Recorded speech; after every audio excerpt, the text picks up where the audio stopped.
디모데 전서를 쓴 다음에 아까 말씀드렸다시피 사도 바울이 마게도냐를 떠나서 고린도에 있었을 때 디도를 부릅니다. 그래서 우리가 디모데 전서 다음에 디모데 후서가 아니라 디도서를 보겠습니다. 프로스티톤에서 디도에게라고 합니다. 디도, 바울이 썼고요. 아까 똑같습니다. 5차 전도요정이 세 권의 책의 저작 문제와 관련됐기 때문에 내용은 똑같습니다. 그래서 바울이 썼다고 우리가 보고요. 디도라고 하는데, 공경이라고 하는데 이 사람은 어떤 사람이었냐면 안디옥 교회, 수리아 안디옥 교회 출신이 디도입니다. 그리고 헬라인이었죠. 그래서 사도 바울이 예루살렘 공회에 갔을 때 누구를 데려가냐면 바나바와 디도를 데려갑니다. 그래서 디도가 공회에 갔을 때 따라갔었던 사람이었고, 공회 이후에 2차 전도 여정을 갔을 때 사도 바울이 신라와 가는데 디도가 언제 합류했는지는 정확하게 알 수 없어요. 아마 근데 3차 전도 여정에 에베소에서 고린도로 디도를 보내는 것을 봐서는 아마 3차 전도 여정 때 디도가 따라갔을 것이라고 추정을 하고, 왜냐면 2차 전도에서는 신라만을 데리고 갔고, 신라, 그 다음에 루스드라에서 디모데, 그리고 이제 무시아를 갔을 때 거기에서 누구를 데려가냐면 누가를 만나고, 그 뒤로는 이 네 사람이 움직이는 게 전도 여정 가는 게 기록으로 계속 4명만 나오고 있기 때문에 디도에 대한 언급이 없거든요. 그래서 디도가 처음 언급되는 것은 예루살렘 공회, 수리아 안독에서 예루살렘 공회 때 나왔다가 그 다음에 3차 전도 여정 가운데 에베소에서 고린도 전서에서 나오는 이야기입니다. 고린도 전서, 고린도 후서에서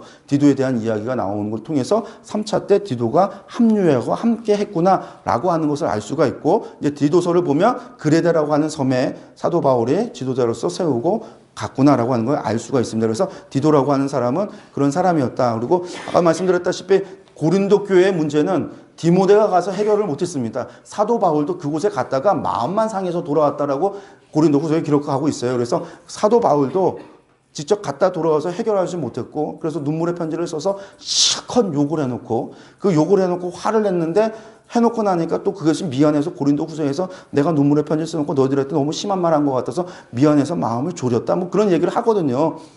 디도를 보내놓고 마음이 졸여는 그런 이야기를 하고 있거든요. 그래서 그랬는데 디도가 가서 문제 해결 다 했다라는 거예요. 그래서 걱정하지 마시라고 내가 다 해결했다고. 그게 이제 해결사 디도라고 하는 어떤 그런 성격의 사람이 디도라고 하는 사람입니다.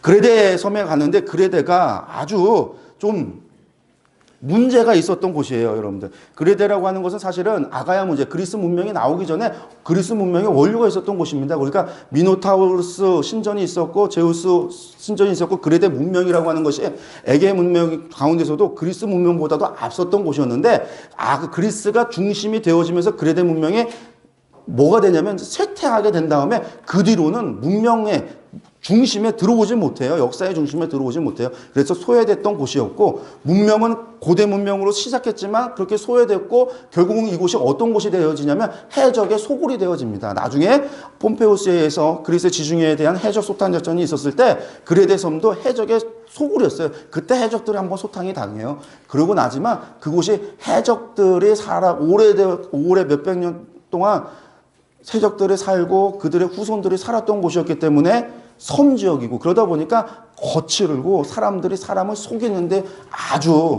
그래서 거짓말을 일삼고 사람들이 거친 그런 지역이었어요. 그러다 보니까 사도 바울의 해결사 디도를 두고 갔다라고 보시면 됩니다. 그래서 그렇게 험한 곳에 디도를 보냈구나. 나중에 디도 부를 때 거기에 몇 명을 보내냐면 3명인가를 보내요. 그러니까 디도 혼자 보내놨다가 다시 부르면서 자기 제자를 보내는데 한 명 보내서는 안 될 것 같으니까 3명을 보내요. 브리스길라와 아골라도 보내고 다른 사람도 보내고.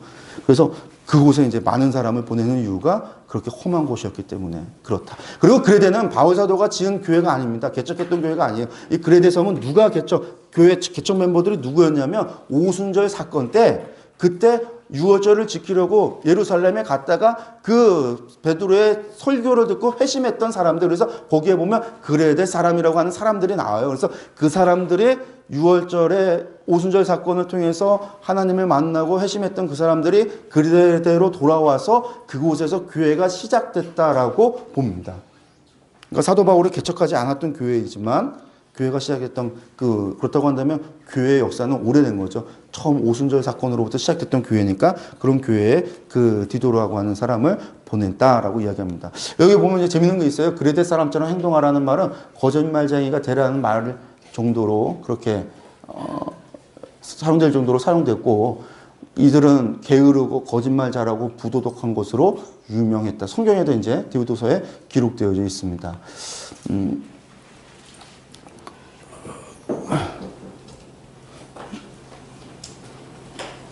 이제 배경 여러분들 교재에 보면 그런 게 있어요. 그레데의 시인 에피메니데스 맨 밑에 보면 찾으셨나요? 137페이지 맨 밑에 보면 그레데의 시인 에피메니데스라고 하는 사람인데 이 사람이 한 얘기를 바울 사도가 인용해서 디도서 1장 12절에 썼던 거예요. 그리데인 중에 어떤 선지자가 말할 때 이 어떤 선지자가 이 에피메니데스인데 그리데인들은 항상 거짓말쟁이며 악한 짐승이며 배만 위하는 게으름뱅이라. 이 말이 그래서 모순이라고 하는 패러독스에 인용될 때 사용되는 말입니다. 왜냐하면 그리데인은 항상 거짓말을 하는데 이 선지자가 그리데인이에요. 그래서 이제 이게 패러독스라고 하는 이야기할 때 사용되는 말입니다.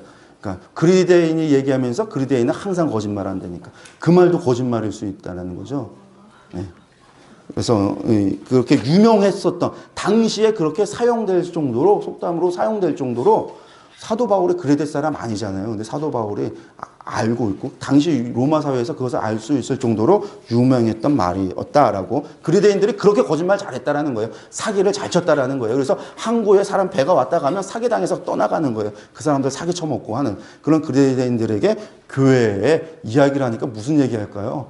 이렇게 거친 교회인들 거짓말 교회에서도 거짓말 잘하고 사기치고 거칠고 막 그런 사람들한테 해야 되니까 그 메시지가 이제 디모데 전서하고는 그런 차이가 있는 거죠. 아, 교회에 그런 사람들에게 하니까 좀 그런 부분에 있어서 조금 더 강조하고 있는 부분들이 있겠구나라고 이야기할 수 있을 겁니다. 그 교회 조직을 재정비하고 질서를 바로잡고 안정시키기 위해서 디도를 남겨뒀다라고 얘기하고 교인들에게 사도의 대리자로 감독의 역할을 수행하는 디도의 리더십 세워주고 디도를 통하여 도덕적으로 타락했던 그리스도인들에게 그리스도인으로서의 생활 지침을 가르치고 바른 교훈을 전하고자 했다라는 거예요. 그러니까 여기는 더욱더 이제 교훈들, 바른 생활을 어떻게 살 것인가, 도덕적인 것들 그런 것들에 대한 강조가 나올 수밖에 없다라는 겁니다. 몇 장가로 되어 있냐면 1장부터 3장까지입니다. 한 가지예요. 교회 질서를 세우기.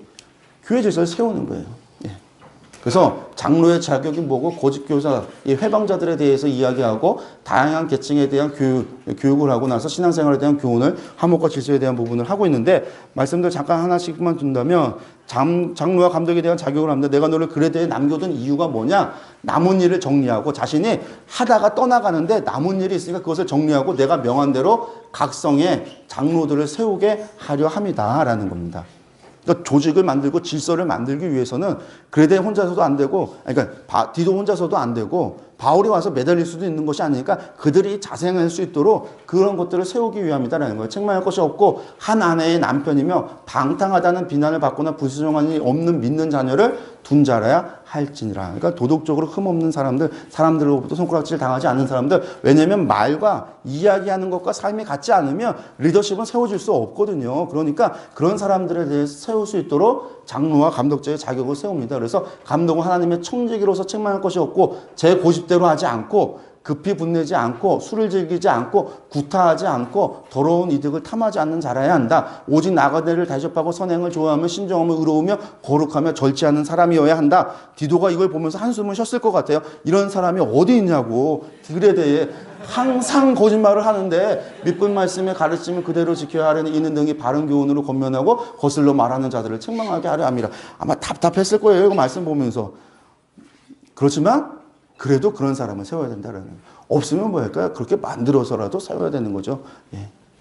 그리고 거짓교사에 대한 이야기. 여기에도 거짓교사가 들어왔습니다. 어떤 거짓교사가 있었냐면 할례파가 여기에 들어와 있어요. 깨끗한 자들에게는 모든 것이 깨끗하나 더럽고 믿지 않는 자들에게 아무것도 깨끗한 것이 없고 오직 그들의 마음과 양심이 더러운지라. 그들이 하나님을 시인하나 행위로는 부인하니 가능한 자여 복종하지 않는 자여 모든 선한 일을 버린 자라. 그러니까 하나님을 시인하면서 행위로는 부인한다는 얘기는 뭐냐면 말과 행위가 다른 사람들입니다. 말과 행위가 다른 사람들. 그런 사람들에 대한 이야기인데 이들이 누구냐면 할례파를 이야기해요. 할례파.